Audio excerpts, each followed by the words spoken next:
Good morning, Reader Pops. I just woke up, got coffee, and I'm back home now, and it's just an overcast, rainy-ish day. It's very book reset coded. I haven't done one of these ultimate book videos in so long, and I'm so excited to do one today because there's just so many book-related things to do. I've been wanting to reorganize my shelves where I have like a favorites shelf and then move every single book that I have not read on my shelf to a certain part so that I can physically see how many books I have that I have not read and then get to move them to like a different side of the library bookshelves. I've done a lot of things in my reading journal that I want to show you, and I'm going to add more to it today. I have my box of supplies back here, as you can see. I'm currently reading Half a Soul by Olivia Atwater right now. This is the Regency Fairy series, so it has Royal Regency romance vibes, but they're in this like magical world where there's a fairy world that exists. I was told if you like Cruel Prince trilogy, you should read this, so I'm giving it a try. I'm like 85 pages into it. I also want to go to the bookstore and buy one book. Perhaps we can make a TBR, we can plan out my next videos.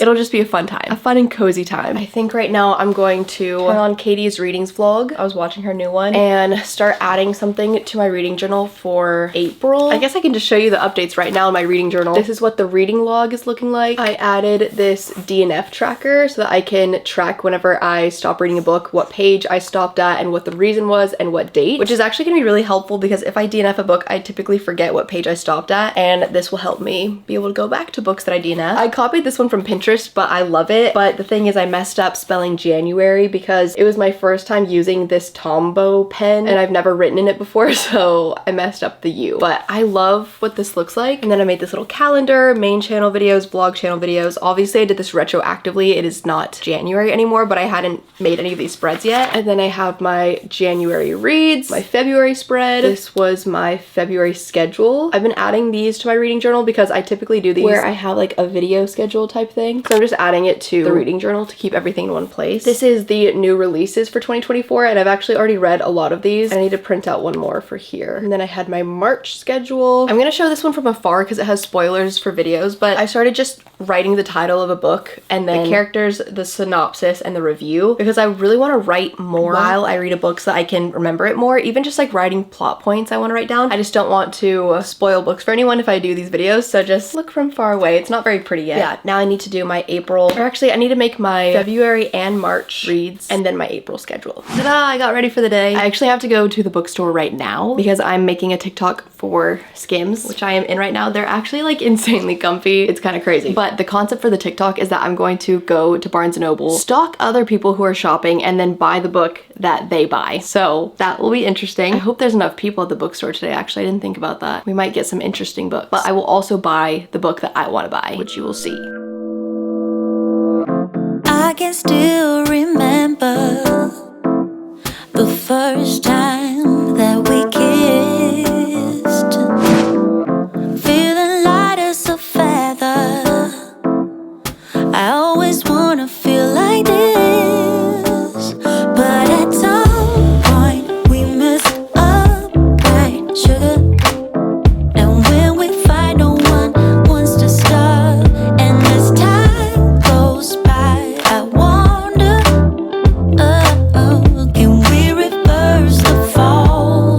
Can we go back to that place? 'Cause I never. Good morning, guys. It is not the next day. It's a month later. I've had a haircut. I started taking vitamins. These are like mesmerizing to look at. No, really. We're continuing this reading vlog. We still have much to accomplish. I'm gonna tell you about the books that I was reading and the one that I'm reading right now that's really good I've never heard of before. But first, I'm about to take my vitamins for the day because this is something I finally started prioritizing, which is great because I could just never figure out what vitamins to take. But this is the Essential for Women multivitamin 18+, and it's a clinical backed multivitamin formulated to support key nutrient needs of women 18 to 49. And this was a really big selling point for me personally to start taking these vitamins daily, is that all of their ingredients are traceable, meaning you can figure out where they sourced it, what the study is on the ingredient that they're using is. They're just being super transparent about their sources, their suppliers, everything. And also the biggest thing for me is that it's in a capsule design that's designed to be gentle on your stomach, which I need so bad. You can take it with or without food, which is so important because I already have other medications that I have to be so specific with, and if I'm not, it upsets my stomach. This, I don't have to worry about it. I can take it anytime, any day, with without food, and it's gentle and it has a minty aftertaste, and it just makes the process of taking vitamins every day super easy and enjoyable, and they're so pretty. So yeah, I'm obsessed. And they actually gave me a code for 25% off. It's Haley Pham Vlogs, and the link is in the description. And if you guys don't enjoy your experience with them, you can get your money back first month on them. But yeah, thank you to Ritual for sponsoring this video. Now that I've taken those, I need to share the book that I've been reading. I feel that giddy feeling of finding a book that I feel like I have not heard many people talk about yet. The book is Ministry of Time by Kellyanne Bradley. First of all, cover I love. It's what initially drew me to this because I'd never heard of it before, but it was on Book of the Month, so I looked up what it was about. It said time travel romance. If you've seen some of my videos, you would know. Anytime I've discovered a time travel romance, I'm obsessed, but I feel like I've only read it twice. 7 Year Slip and The Unmaking of June Farrow are the two that I'm referring to, and these are both 5-star, 4.5-star, super highly rated books. So I got it in the mail, it started sitting on my shelves, and then I clicked on an Emily Henry interview, and it was a little book recommendation portion, and she recommended this. So guess what I did? Ran to my shelves and picked it up. Within 5 pages, I was already bothering Ryan and telling him the plot because I was so impressed. It just felt like I figured out what it is, because whenever I read writing like C.S. Lewis, something about it makes me feel alive. That probably sounds like the nerdiest thing ever, but something about it, it just tickles this very specific spot in my brain that I feel like stays dormant for a lot of the time until whatever this is wakes it back up. And it's so cool because in the beginning, she's interviewing for a job where she's going to help people who are coming from what she assumes are other countries. And so she asks them, okay, where are they going to be coming from? The response she gets is history. And she's like, what are you talking about? And it turns out the British government has figured out how to time travel. So it's going to be her job to take one of these people who has time traveled, in her case, someone from the 1800s who's a naval army officer, and then she's going to have to live with him and integrate him into the 21st century. That is the coolest concept I've ever experienced. It's not written like a romance book. It's written like a kind of intelligent, short sentences, kind of funny, kind of serious. If you think about it, it's kind of a forced proximity trope because they have to live together. I'm like 100 pages in and they really have not gotten to any of the romance. It's just little things where she gets jealous of other people and she starts caring about what she looks like. Little tiny things like that. So like I said, not written like a romance book at all, but it's so fascinating because think about all of the things that someone from the 1800s would have to experience in the 21st century. He's also never seen a vacuum. He's never ridden a bike. Just like the most crazy things that you would never think of. And it's so cool. Now, after raving about it for so long, I will say it's been a little bit slow for me sometimes because it definitely is making me use my brain a little bit more than like, you know, a romance book. But when I do turn that brain on, I have a great time. So I need to just get in the habit of doing that more. I'm on page 110. I'm so curious to see if there's gonna be a plot twist, if there's gonna be a heavier romance subplot that's gonna come in. So I'm gonna keep on reading because I'm really raving about this without even finishing it yet. I'm just so excited. So let's keep reading.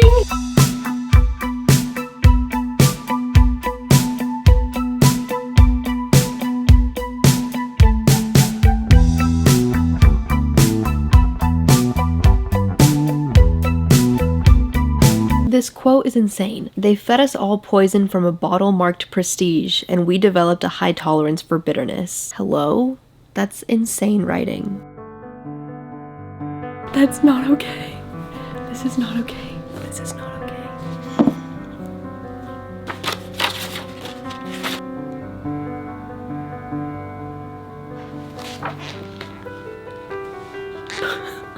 This is not okay.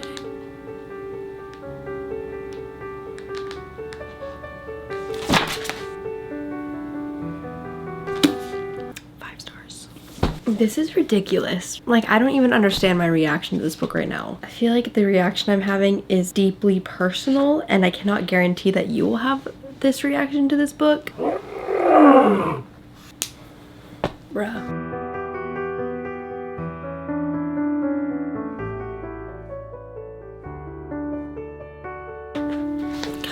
Goodbye. Goodbye. Goodbye. It's the next day. I think I'm ready to give my review. I just edited the part that you just watched and watched myself cry. I feel like it almost feels vulnerable for me to admit how much I like certain books just because I know that people read a lot of the books that I like, and I just feel like this one is gonna be more niche to where I can't really explain to you why it hit me in the way that it did, other than I feel like I just personally related to really specific things, and I had to journal 2 pages pages worth to figure out my thoughts about this, because I will say, if you don't relate to the niche things, like I was reading other people's reviews on Instagram, they're just like, oh, like this is a fun, spunky little time travel tale that has plot holes and you shouldn't take it too seriously. And here I am taking it so seriously. And like all of the plot points, I actually feel like were such background noise to me, but the things that she was subtly weaving in throughout about having immigrant parents, about being a mixed race, how grief can keep you in the past, those were the things that really, really got me. And then there were also like fun plot twists that I am silly and I just never see coming. So those really got me and I was like gasping and I thought it was so cool. Would love to read this over again knowing what I know now, which is just so crazy because the book honestly starts so slow. I thought about DNFing it at like page 70 and I cannot believe if I would have DNF'd it, I would have not had this experience, which is so crazy. I think the best way that I could describe her writing to you is it's kind of like Gabrielle Zevin in Tomorrow and Tomorrow and Tomorrow or Olive Blake in Alone with You in the Ether. Both of those books have subplots of romance, but they are definitely not the point of the books. She almost writes in a way where she's like sitting back at her computer and it's very nonchalant, and then she'll just hit you with the most savage lines that cut to your heart and you're like, okay,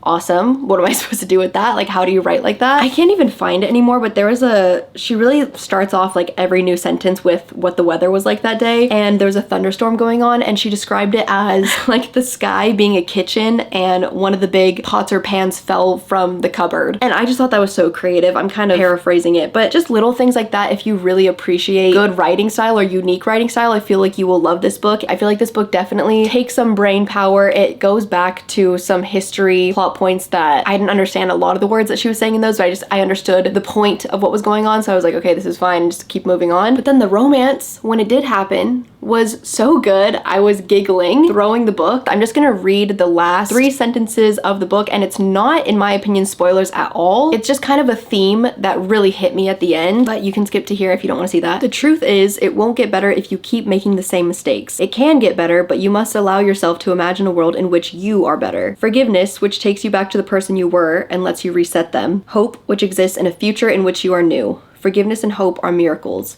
They let you change your life. They are time travel.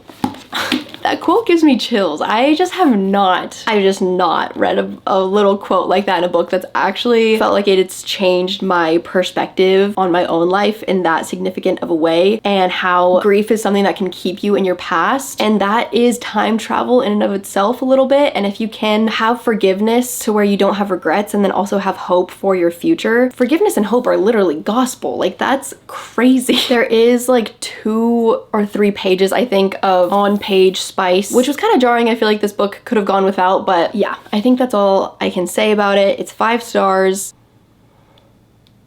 Okay, I'll say one more thing. I think a really cool part is in the book, the main character is Cambodian, but most people don't know that until she tells them. And then when I flipped to the back of the book, that's the author, and she is British and Cambodian. And she talks about having a mom who is an immigrant. If you have immigrant parents, possibly that's why this book hit me. I don't know. I think it was just like a right place, right time type of thing. And it feels vulnerable to like it this much because I know so many people will pick this up and just be like, oh yeah, that was like a fun little time travel. And then I'm sitting here like bearing my soul when I read this book. So this book is not going to be for everyone. I definitely think people who have this reaction to it will be a smaller group of people. It's not like a widely reaching book, I don't think, but if you give it a go, let me know how it goes. And here is me reorganizing my shelves now because we need to move past that. I'm officially a librarian. Ooh, I see the dust. Yay! They really weren't that dusty. Also, I just got a haircut today. Good morning, guys. It's Monday now. I filmed my wrap up for the entire year over the weekend, so I have all the books laid out, and I kind of want to reorganize my books to where I put the books that I've read so far this year on this shelf, maybe, so that I can just visually see what I've been reading this year. I feel like that would be fun. And then I also want to make a TBR side, which might take longer, might not do that right now, because that would be a complete shift of every single book. And the thing that bothers me about organizing a bookshelf like that is that it breaks up series, because I'll be in the middle of a series. One of them has to go on the TBR shelf, the rest of it has to go on the other side, and I just hate seeing it. It just doesn't look cohesive, but at least visually I'd be able to see like, oh, these are the books that I need to read. So we're gonna try this out and see what happens.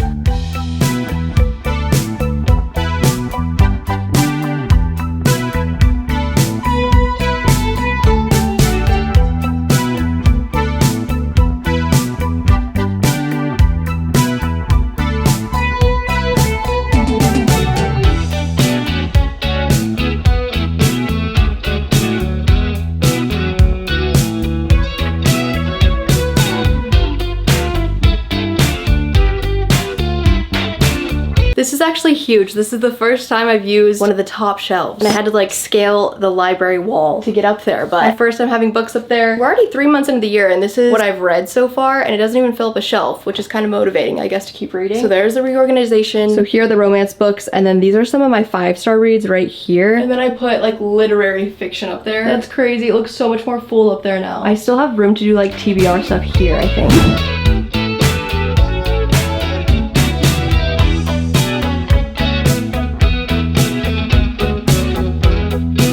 It's much later in the day. I showered and changed, but I did finish Half a Soul earlier today, and I liked it, but I didn't love it. When there was moments between the love interests, I feel like it was really, really sweet and actually romantic, and I love the Regency era of everyone around them is just getting paired up to get married off to someone just so that their family can be set up, but these two characters don't really adhere to those social norms, but they end up falling in love anyways, and you know, the touch of a hand can be like the craziest thing in the world, and I love that type of romance, but I feel like the conflict and all of the other characters in the story I didn't care about as much, and it was really hard for me to stay focused and stay in it. So I'm really glad I read it finally because I've loved the cover of it and wanted to read it for so long. I don't think I would ever recommend it as like, if you like The Cruel Prince, you would like this book, because I do think they're just so different. So I think I'll give this book like a 3 stars, but it was a good dip in the water of Regency romances for me. And now I wasn't expecting to read this book, but I got an early copy. I think it comes out like next week, so it's not that early, but this is How to End a Love Story by Yulin Kwong. I don't know if this is her debut book or not. She wrote the screenplay for People We Meet on Vacation by Emily Henry, and she's the director of the Beach Read movie. Beach Read is the first book that I read in my adulthood. This book is responsible for why I make book videos and why I read in the first place, so I have a special emotional attachment to this book. I've read it twice. This book like lives in my soul. I love it so much, and she's the director of this movie. I've literally seen her on Emily Henry's Instagram, and she wrote a book, so I'm reading it right now. I'm only 17 pages into it. I've already highlighted a quote, and it's already giving me the vibes of Beach Read because there are really serious topics, but the way that she writes, it's so good. Like, I just love the writing already. I just have such a good feeling about this book though. Like, this has a lot of potential right now, and I feel the anticipation, which is like the most fun feeling in the world. So I'm gonna keep reading right now.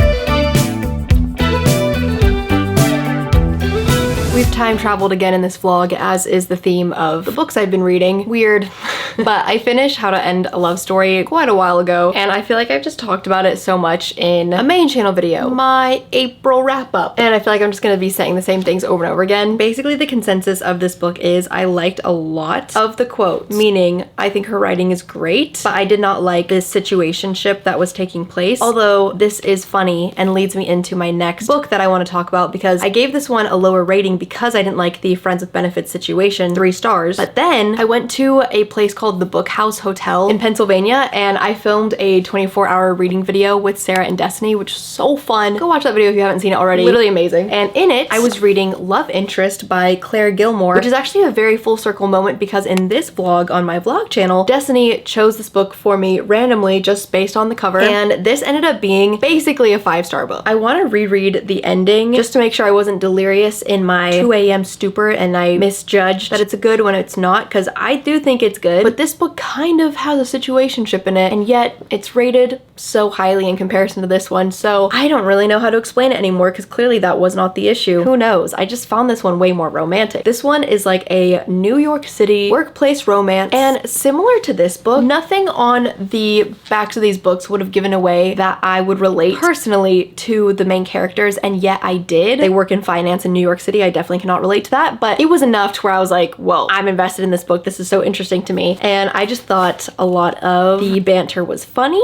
I like how he's described as always leaning on walls and having messy hair. It really reminds me of Gus from Beach Read. Something about that just really gets me every time. Yeah, I guess even their dialogue reminded me of Beach Read, which I talked about in this video being one of my favorite books. So both of these books had like under 2,000 reviews on Goodreads when I was reading them, and they're both 5 stars to me, which I feel like is just such a rare and unique experience. And I almost read them back to back. I only read a novella in between them, so that's also crazy. I feel so lucky to have found these books, and I feel like it just really brings me back to why I enjoy reading and how reading can even make you learn more about yourself. So check these books out if you want. And also don't forget that Ritual is offering you guys 25% off your first month. You can use this QR code on the screen or the link in my description, and the code is HaleyPhamVlogs, like the title of this channel. Take your vitamins, kids, and I'll see you somewhere else on the internet. Bye! Bye!